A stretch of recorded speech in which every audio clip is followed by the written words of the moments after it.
Il se fait tard et personne ne vient nous donner du travail. Je suis surpris aussi, car aujourd'hui je n'ai pas vu de travaux à faire. Le vôtre est meilleur. Tu n'as pas de famille, je ne sais même pas ce qu'il adviendra de moi et de ma famille aujourd'hui. Je n'ai rien vu à faire aujourd'hui, et il se fait déjà tard. Je me demande quand cette souffrance sera terminée. Mon frère, un jour ça ira mieux. En attendant, laissez-moi rentrer dormir, pas besoin de rester ici, pas de travail. D'accord, au revoir. Pierre, que peux-tu faire? Vous n'avez pas d'autre choix que de croire que ce sera mieux.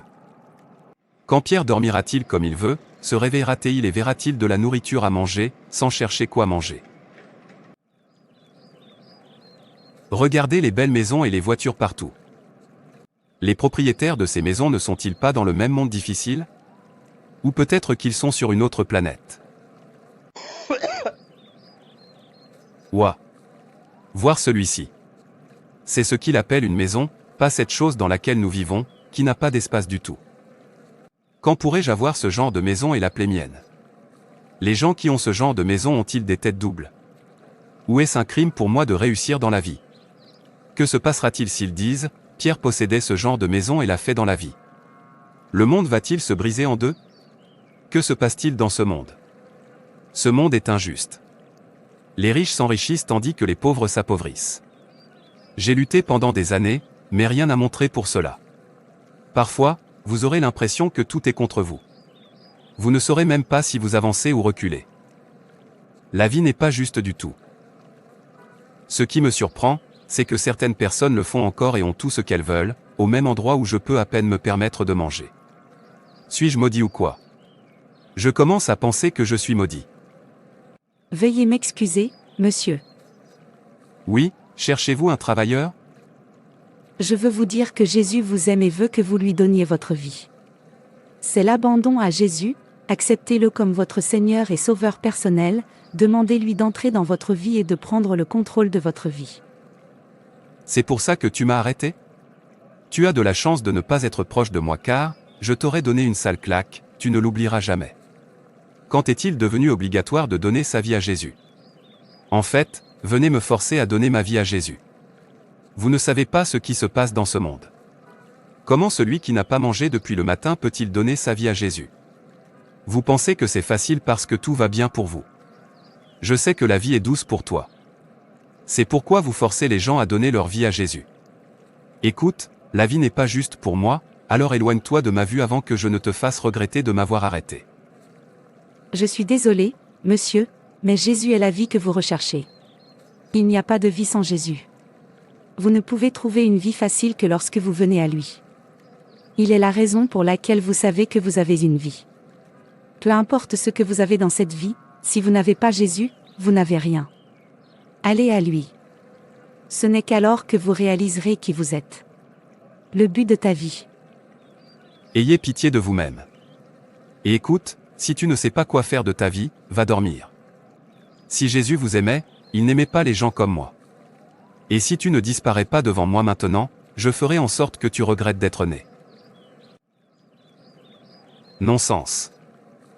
Pouvez-vous imaginer, je devrais donner ma vie à Jésus avec un estomac vide dans ce monde difficile? Est-ce possible? Je parle de la difficulté de la vie et elle parle de donner votre vie à Jésus. Est-ce par la force? Cher, où étais-tu?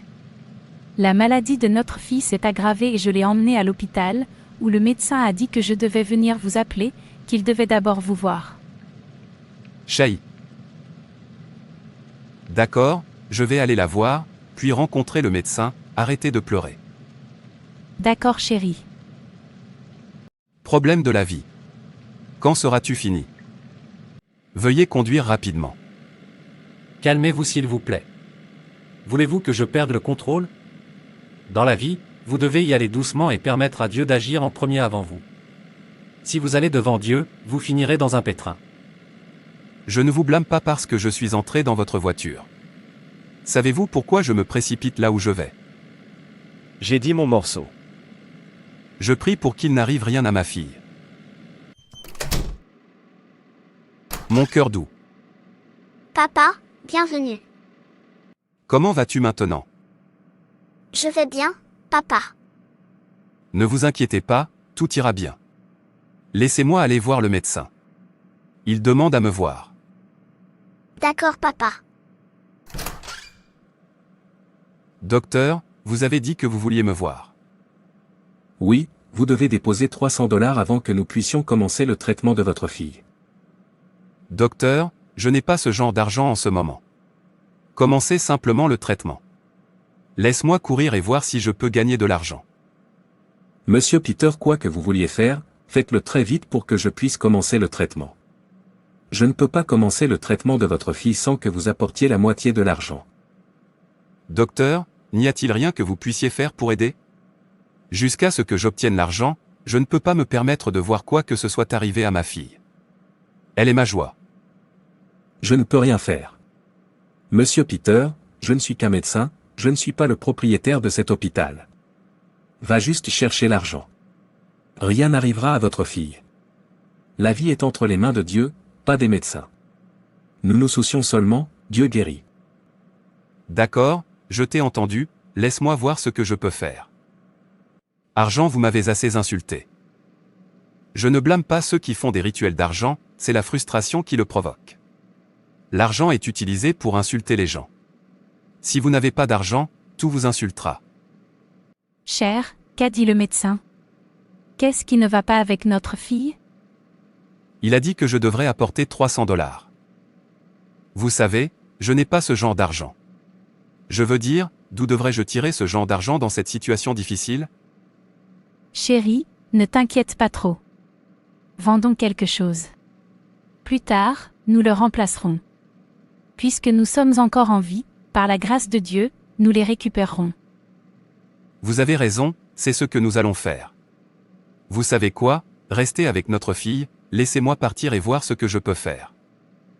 D'accord. Je prie pour voir quelqu'un acheter ma télévision. Ma fille est très importante pour moi. Rien ne doit lui arriver. Monsieur Peter, où allez-vous en murmurant? Laisse-moi tranquille, mon frère. Vous ne comprendrez pas. Je réfléchis à ma vie. Il se passe beaucoup de choses dans ma tête. J'espère pas de problème. Pourquoi n'y aurait-il pas de problème, alors que la seule chose dont je suis fier, c'est de me nourrir?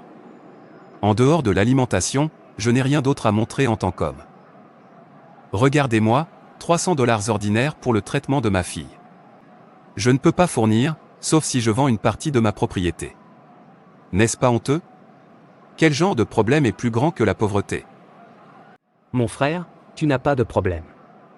Il y a des gens qui ne peuvent même pas se nourrir, pourtant ils sont heureux et glorifient Dieu. Un problème que vous pouvez résoudre avec vos capacités n'est pas un problème. 1 Corinthiens 10h13 dit, « Aucune tentation ne vous a surpris, si ce n'est ce qui est commun à l'humanité. Et Dieu est fidèle, il ne vous laissera pas tenter au-delà de ce que vous pouvez supporter. Mais lorsque vous serez tenté, il fournira également une issue, afin que vous puissiez la supporter.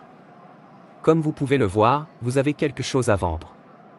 Qui a rendu cela possible? C'est Dieu. Aussi, je n'ai pas le temps pour ça maintenant. La vie de ma fille est en danger si je tarde à apporter l'argent.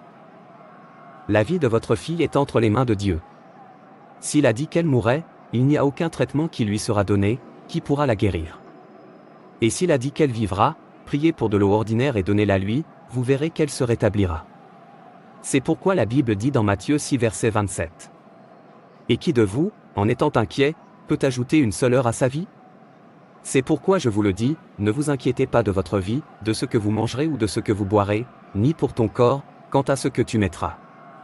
La vie n'est-elle pas plus que la nourriture, et le corps plus que le vêtement? Matthieu 6 verset 25. Mais si Dieu habille ainsi l'herbe des champs, qui est vivante aujourd'hui et qui demain sera jetée dans la fournaise, ne vous habillera-t-il pas beaucoup plus? Vous de peu de foi. Matthieu 6 verset 30. Jetez votre fardeau sur le Seigneur, et il vous soutiendra, il ne permettra jamais que les justes soient ébranlés. Psaume 55 verset 22. La vie sans Jésus est pire que la pauvreté. Il est la source de toutes les bonnes choses de la vie. Votre vie n'aura aucun sens sans Jésus. Vous ne pouvez pas le faire sans lui. C'est pourquoi il vous supplie, venez à moi, vous tous qui êtes fatigués et chargés, et je vous donnerai du repos. Prenez mon joug sur vous et apprenez de moi, car je suis doux et humble de cœur, et vous trouverez du repos pour vos âmes. Car mon joug est aisé et mon fardeau est léger. Matthieu 11 versets 28 à 30. Jésus est la vie, il n'y a pas de vie sans Jésus, tu trouveras tout ce que tu as voulu en lui, tout ce que tu as à faire, approche-toi de lui, accepte-lui comme votre Seigneur et Sauveur personnel, aimez Dieu de tout votre cœur. Adorez-le parce qu'il est digne d'être adoré, pas parce que vous voulez qu'il fasse quelque chose pour vous, alors vous verrez que le ciel sera un point de départ pour vous. Monsieur Jude, ne vous inquiétez pas, nous parlerons plus tard. Pour l'instant, je suis occupé. Mettez ce que je vous ai dit en pratique. La vie sans Jésus est pleine de crises. Si vous n'avez pas Jésus, vous n'avez pas la vie. Je ne te blâme pas parce que tu ne comprends pas. Si seulement vous compreniez, vous sauriez que ce n'est pas facile.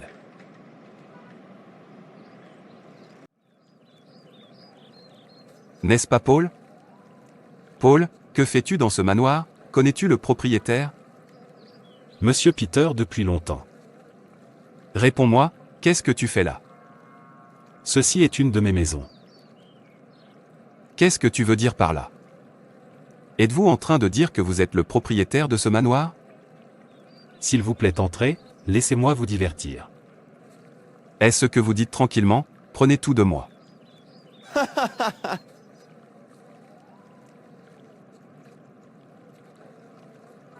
La pauvreté est bien une maladie. Tu peux répéter ça. Bienvenue chez moi. Suis-je en train de rêver ou quoi? Que se passe-t-il? J'étais occupé à admirer la maison. Je ne savais pas qu'il appartenait à mon ami.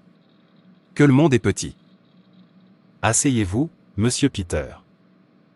Monsieur Paul, quel est le secret? Je veux connaître le secret. Dites-moi. Je suis fatigué de souffrir. Vous n'avez pas de problème.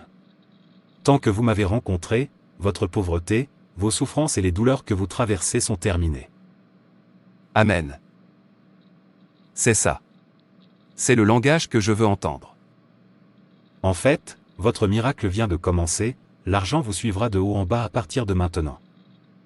Amen, maintenant je sais que Dieu existe. Je n'y avais jamais cru auparavant, mais maintenant j'y crois. Maintenant, dis-moi tout. J'ai hâte de nager dans l'argent. Ça m'a assez insulté.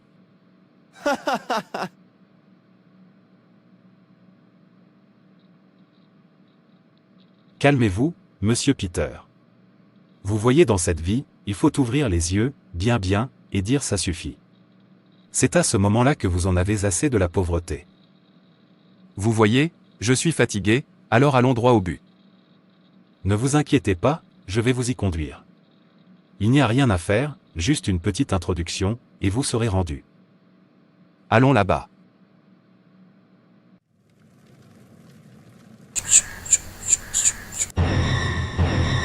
Grand dragon.